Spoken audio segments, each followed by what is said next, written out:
अभियान की शुरुआत की, जिसका मकसद शराबबंदी, बाल विवाह, दहेज प्रथा समेत कई सामाजिक कुरीतियों पर लोगों को जागरूक करना है। सीएम का शुक्रवार को गोपालगंज में कार्यक्रम है, जिसकी तैयारी पूरी कर ली गई। डीएम डॉक्टर नवल किशोर चौधरी के मुताबिक मुख्यमंत्री शुक्रवार को सुबह 11:30 बजे गोपालगंज के वीएम मैदान पहुंचेंगे। यहां पर सीएम के हेलीकॉप्टर और अन्य मंत्रियों के हेलीकॉप्टर उतरने के लिए 2 हेलीपैड का निर्माण कराया जा रहा है। वीएम मैदान से सीएम सीधे शहर के मिंज स्टेडियम जाएंगे, जहां पर वो जीविका दीदियों को संबोधित करेंगे। नशा मुक्ति अभियान, दहेज प्रथा और बाल विवाह उन्मूलन को लेकर सीएम का यह समाज सुधार अभियान है, जिसके तहत वो कल दोपहर 12 बजे जीविका दीदियों को संबोधित करेंगे। स्टेडियम में कार्यक्रम संपन्न होने के बाद सीएम जिला अतिथि गृह जाएंगे, जहां वो दोपहर का लंच करेंगे। लंच के बाद जिला समाहरणालय जाएंगे, जहां पर वो सारण प्रमंडल के अधिकारियों के साथ समीक्षा बैठक करेंगे। मुख्यमंत्री के साथ अन्य विभागों के मंत्री भी साथ में शामिल होंगे।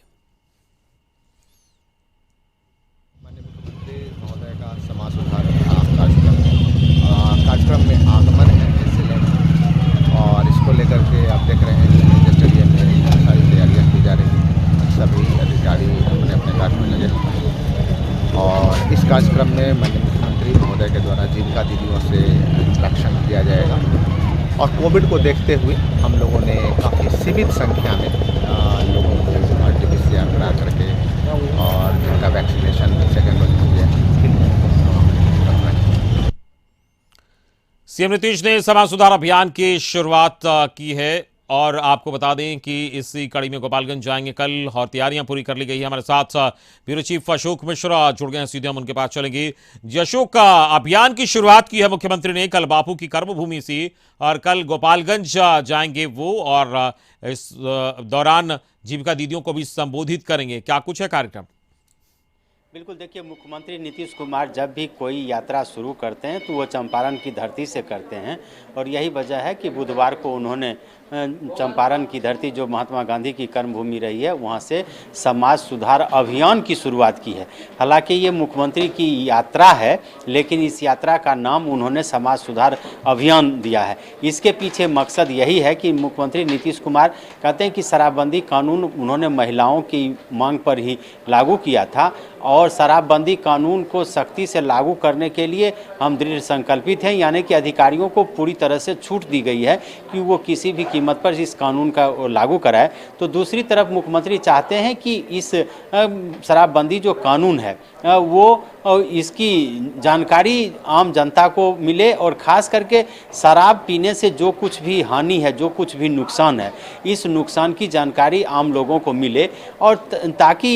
यह कानून जो है वो सही तरीके से लागू हो और शराबबंदी अभियान जो है वो पूरी तरह से सफल हो राज्य में। मुख्यमंत्री इसी के तहत जा रहे हैं और उस जीविका दीदियों से वो सीधा संवाद कर रहे हैं। इसके पीछे मुख्य मकसद यही है कि बिहार में करीब 1,10,00,000 जीविका सदस्य हैं, यानी कि जीविका दीदियों की संख्या लगभग 1,10,00,000 है और अमित आप अगर अनुमान लगाइए कि 5 व्यक्ति का ही परिवार अगर हो तो जीविका समूह की जो दीदियां हैं या जो सदस्य हैं वो करीब 5 करोड़ परिवारों को,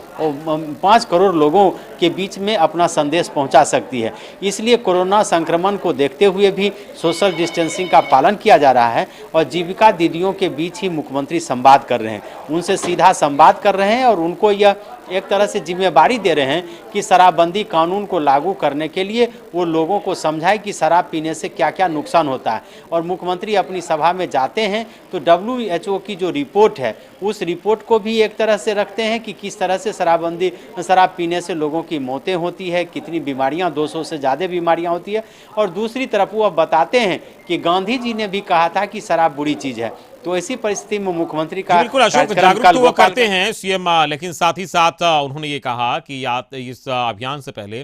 कि महिलाओं के कहने पर हमने इसकी शराबबंदी को लागू किया था और उनका फीडबैक काफी अहम है। तो किस तरीके से महिलाओं से फीडबैक लेते हैं और वहां संबोधित करते हैं? देखिए, मुख्यमंत्री जीविका दीदियों या महिलाओं से जब सीधा संवाद करते हैं तो वो बताते हैं कि अगर शराबबंदी कानून को सख्ती से लागू करना है तो आपको भी आगे आना होगा और अपने परिवार को बचाने के लिए अगर कहीं कोई शराब पीते हुए दिखे तो आप लोग हल्ला मचाना शुरू कर दीजिए। कोई शराब बेचे तो आप लोग जुलूस निकालिए, आप प्रदर्शन करिए और अगर उस पर भी नहीं कोई कार्रवाई होती है तो आप फ़ोन नंबर लीजिए और थाना को, स्थानीय पुलिस को सूचित करिए। तो एक तरह से कह सकते हैं कि मुख्यमंत्री चाहते हैं कि ये समाज का दबाव भी पड़े शराब पीने वालों पर, शराब के अवैध धंधे में शामिल लोगों पर, और दूसरी तरफ कानून भी अपना काम करे, ताकि दोनों मिल करके शराबबंदी अभियान को पूरी तरह से सफल बनाएं और बिहार को नशा मुक्त बिहार बनाने में लोग कामयाब हों। तो मुख्यमंत्री इसी के तहत कल गोपालगंज जा रहे हैं, वहाँ वो सभा करेंगे, जीविका दीदियों से सीधा संवाद करेंगे, फिर समीक्षा बैठक करेंगे और समीक्षा बैठक में मुख्यमंत्री बिहार सरकार के द्वारा जो भी विकास के काम किए जा रहे हैं उन विकास के कार्यों की समीक्षा करते हैं कि सरकार ने जो तय किया है वह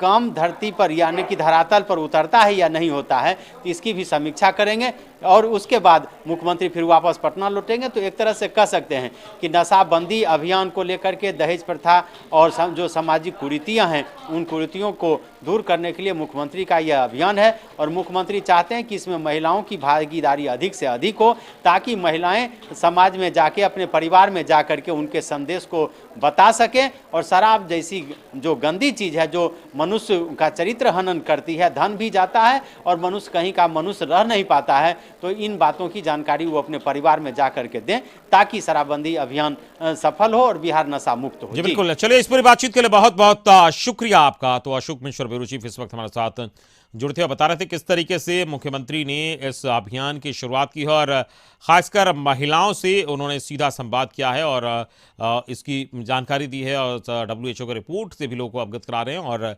लोगों से ये कह रहे हैं कि गांधी की कर्मभूमि से जब उन्होंने इसकी शुरुआत की, किस तरीके से गांधी जी शराब के विरोध